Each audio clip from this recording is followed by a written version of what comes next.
మోకాల నొప్పులకు ఎటువంటి సర్జరీ లేకుండా ఎపియాన్ పెయిన్ క్లినిక్ అందిస్తున్న అత్యాధునిక చికిత్స. ఉదయం తీసుకోవాల్సింది పిండి పదార్థం, మధ్యాహ్నం తీసుకోవాల్సింది ఏదైనా ప్రోటీన్ కానీ ఏదైనా తగు మోతాదులో. దానికి మసాలాలు ఉన్న తప్పులేదు, మన మంచి మసాలాలు ఉన్నాయి మనకు.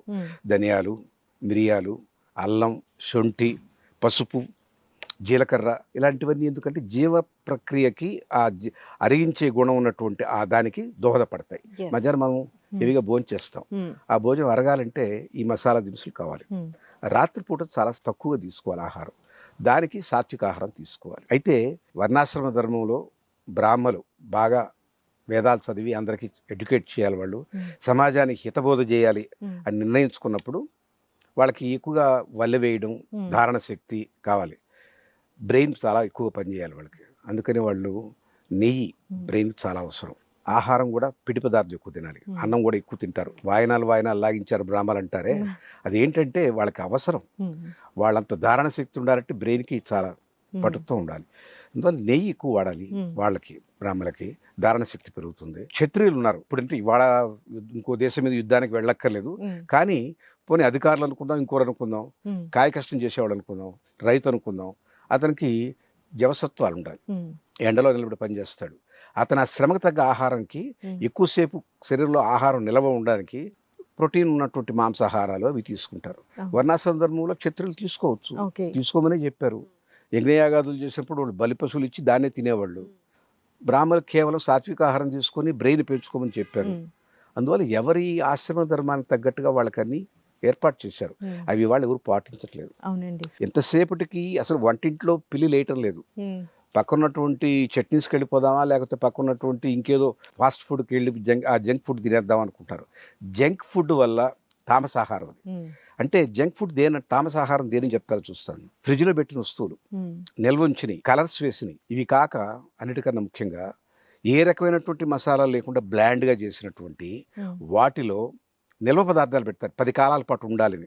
ఐస్ క్రీమ్ చేస్తారు, ఐస్ క్రీమ్ కనీసం 2 నెలలు 1 నెల పెట్టుకోవాలంటే వాళ్ళు దాంట్లో అడిటివ్స్ వేస్తారు దాని లైఫ్ పెంచడానికి. అవన్నీ కెమికల్స్, అవన్నీ జీర్ణ ప్రక్రియకి మంచిది కాదు. అవి బాగా మన శరీరానికి కోల్దొస్తాయి. ఇటాట తామసాహారం, అది తామసాహారం వదిలేయాలి, సాత్వికాహారం మీద ఆధారపడాలి. అవసరమైన అవసరం తప్పనిసరైనప్పుడు గుడ్డో, పాలో, పెరుగో, చీజో అట్టటి తీసుకొని ప్రోటీన్ తీసుకోవాలి. అంతేగాని అన్ని వేళలా మనం అన్ని తినేయచ్చు అనుకుంటే కరెక్ట్ కాదు. విహారం, సరైన సమయానికి నిద్రపోవాలి. రాత్రి 12 గంటల దాకా 1 గంట దాకా చాట్స్ చూసుకొని, వాట్సాప్ చూసుకొని, సినిమాలు చూసి, ఆ తర్వాత 1:30 2 గంటలకు పడుకొని ఉదయం 7 గంటలకు 8 గంటలకు నిద్ర లేయడం అనేది కరెక్ట్ కాదు. మన శరీరంలో ఒక ధర్మం, బయో క్లాక్ పెట్టారు. లివర్ అనేది అన్ని అవయవాలు రెస్ట్ తీసుకున్నాక అది తన పని ప్రారంభిస్తుంది. శరీరంలో ఉన్నటువంటి అనేక టాక్సిన్స్ని పక్కకు నెట్టేయడం, శరీరానికి అవసరమైనటువంటి షుగర్స్ని రిలీజ్ చేయడం, దాని పని మనం పడుకున్నాకనే. మనం మేలుకొని మిగతా అవయాలు పనిచేస్తున్నప్పుడు పనిచేయదు, కాచుకొని ఉంటుంది. మీరు కానివ్వండి, మీ పనులంతా అయిన తర్వాత నేను చేస్తానంటుంది. మీరు రాత్రి 1 గంట దాకా మీరు ఏదో చదువుతున్నాయో చేస్తుంటే అది కాచుకొని ఉంటుంది, దాని పని చేయలేదు. దాని పని చేయలేకపోతే ఈ శరీరానికి కావాల్సినటువంటి ధాతువులు రావు. అందువల్ల విహారంలో ఏ వేళకు నిద్రపోవడం, తర్వాత అనేక మనం చేసే కార్యక్రమాల్లో హింసతో కూడిన కార్యక్రమాలు చేయకుండా ఉండడం. హింసతో కూడిన చేస్తే మీకు తెలియకుండా మీ బాడీలో దాని రియాక్షన్స్ వస్తాయి, మనసు ఖేద పడుతుంది. ఎంత క్రూరాత్ముడు కూడా ఒక హత్య చేసేటప్పుడు మనసులో నలుగుతాడు. నేను ఎందుకు చేయాల్సి వచ్చింది, కర్మ అనుకునే చేస్తాడు. వాడి ఆత్మప్రబోధం ఉంటుంది కదా, ఆత్మప్రబోధం ప్రకారం బాధపడతాడు. కానీ చేయాల్సిన పనులు కాబట్టి అవసరం కొద్ది చేస్తాడు. ఇలాంటి పనులకి ఆ విహారంలో భాగాలు ఏంటంటే సాత్వికంగా ఉండడం, సత్యం చెప్పడం. ఒక అబద్ధం చెప్పడానికి మనిషి ఎంత మదనపడతాడో మీకు తెలియదు. తెలియకుండానే నేను అపరాధ భావం వచ్చేస్తుంది. నేను సత్యం చెప్పుంటే ఇంత ఈజీగా ఉండేది, ఈ అబద్ధం చెప్పాల్సి వచ్చింది. దీన్ని మళ్ళీ అబద్ధాన్ని కాపాడుకోవడానికి మళ్ళీ 2వ రోజు కూడా అది గుర్తుపెట్టుకొని, ఏ అబద్ధం చెప్పాను గుర్తుపెట్టుకొని చెప్పాల్సి వస్తుంది. ఇవన్నీ మదనపడతాడు. అంటే మీ విహారంలో పక్క మార్గం పట్టారంటే దాన్ని తప్పనిసరిగా దాని ఫలితం మీ శరీరమే ఉంటుంది. అందుకని ఆరోగ్యాలు పోతాయి. రెండోది, ఒక మనిషిని చూసి ఇంకో మనిషి ద్వేషం, ఈర్ష్య, అసూయ, వీటన్నిటి ద్వారా మన శరీరం నాశనం అయిపోతుంది. కోపం తాత్కాలికంగా రావచ్చు, కానీ ఆ కోపం క్రోధంగా మారేది ఎప్పుడంటే ఆ కోపాన్ని ఎక్స్టెండ్ చేస్తూ పోయినప్పుడు. ఏదో తప్పు చేశాడు ఇంట్లో పనివాడే అనుకోండి, నువ్వు ఎప్పుడు ఇంతేరా అని చెప్పని వాడు తిడుతూ ఉండడం రోజు పొగలంతా. ఒక్క తప్పుకి వాడి మీద ఒక అభిప్రాయం ఏర్పరచుకుని వాడు కనపడ్డప్పుడు తిట్టడం, ఆ కోపం పెంచుకుని వదలడు. ఆ కోపం వాడికి నష్టం లేదు, వాడి మనసు బాధపడుతుంది అనుకోండి, కానీ మనకు చాలా నష్టం. తన కోపమే తన శత్రువు, తన శాంతమే తనకు రక్ష, దయ చుట్టంబవు.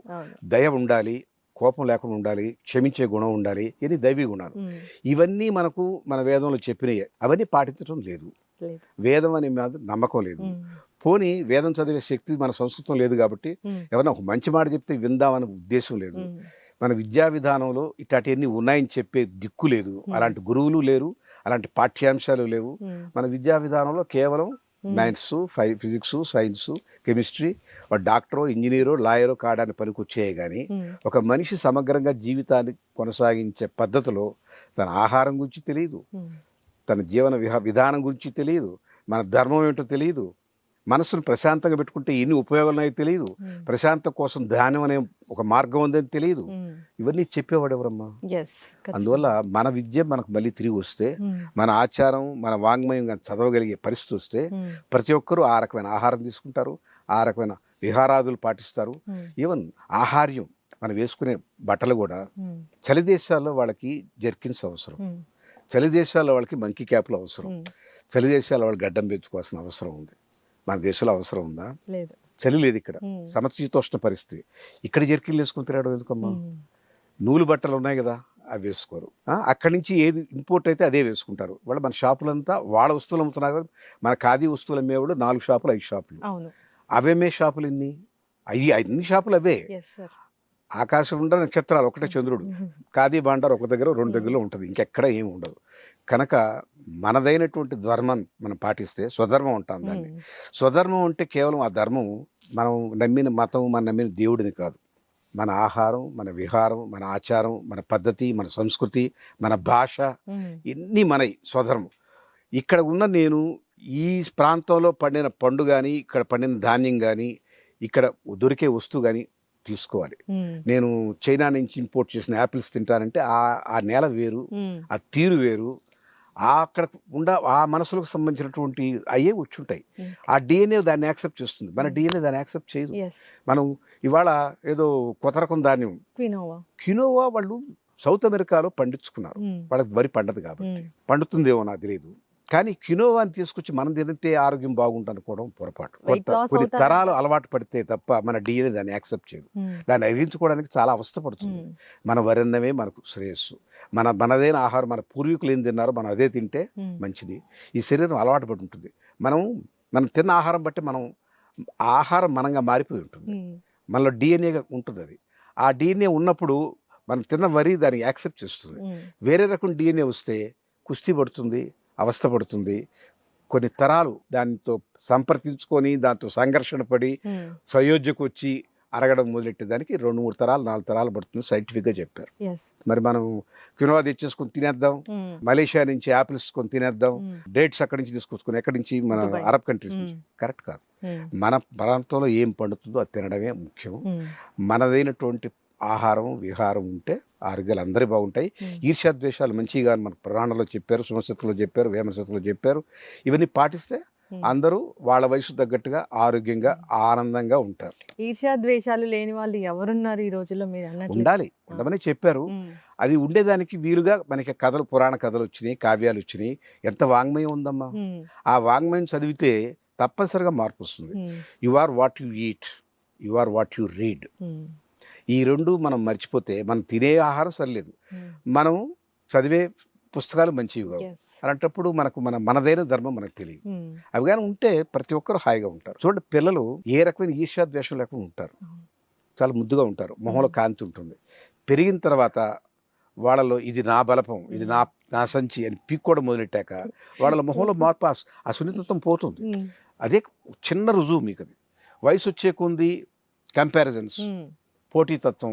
మా పక్కింటి ఆయన నేను అంతస్తుల మేడ కట్టాడు, నేను ఎప్పుడు కడతాను ఆలోచన, వాడికన్నా నా టర్నోవర్ ఎక్కువ ఉండాలి కోరిక, వాడికున్న కారు కన్నా నా దగ్గర పెద్ద కారు ఉండాలి తపన, ఇవన్నీ మనిషిని దిగజారుస్తూ పోతాయి. సార్, మీరు అన్నట్లుగా పక్కన వాళ్ళకి ఏముందో వాళ్ళకన్నా ఎక్కువ ఉండాలని ఈ ధ్యాసలో పడి కనీసం మన ఆరోగ్యం ఏమవుతుంది, మన హెల్త్ ఏమవుతుంది, ఎప్పుడు మనం డాక్టర్ దగ్గరికి వెళ్ళాలి, ఇలాంటివి మర్చిపోయి ఎప్పుడు అంతా సంపాదించుకున్న తర్వాత అప్పుడు ఆరోగ్యం గురించి ఆలోచించుకుంటే భోజనం చేయడానికి కూడా వీళ్ళని పరిస్థితి ఉంటుంది. హెల్త్ కష్టపడి డబ్బు సంపాదించేది తిండి తినడానికే, మౌలిక సదుపాయాల కోసం కదా. ప్రతి ఒక్క ప్రాణి తన ఆహారం ఎవరి మీద ఆధారపడకుండా తెచ్చుకోవాలి. తనకంటూ ఒక గూడు ఉండాలి, తనకు ఆహారం ఉండాలి, తన సంసారాన్ని పోషించుకునే శక్తి ఉండాలి. దానికోసం తపన పడి సంపాదిస్తాడు. కానీ ఆ టైంలో ఆరోగ్యాన్ని విస్మరిస్తాడు.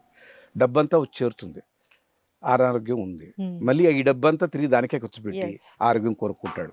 అది నిజంగా ఆరోగ్యం కొనుక్కోవడం కాదు, అనారోగ్యాన్ని కప్పెట్టుకుంటాడు. ఒక దుప్పటేసి కప్పేస్తాడు. నిజానికి అనారోగ్యం అట్లే ఉంటుంది. పెద్ద పెద్ద బిజినెస్ మ్యాగ్నెట్స్ కూడా ఈ మధ్య కాలంలో చూసాం, నా లైఫ్ లో నా గురించి ఆలోచించుకుంది ఏనాడు లేదని స్టేట్మెంట్స్ కూడా ఇవ్వడం కూడా జరిగింది. జాబ్ స్టీవ్స్ ఇచ్చాడు కదా, కరెక్ట్.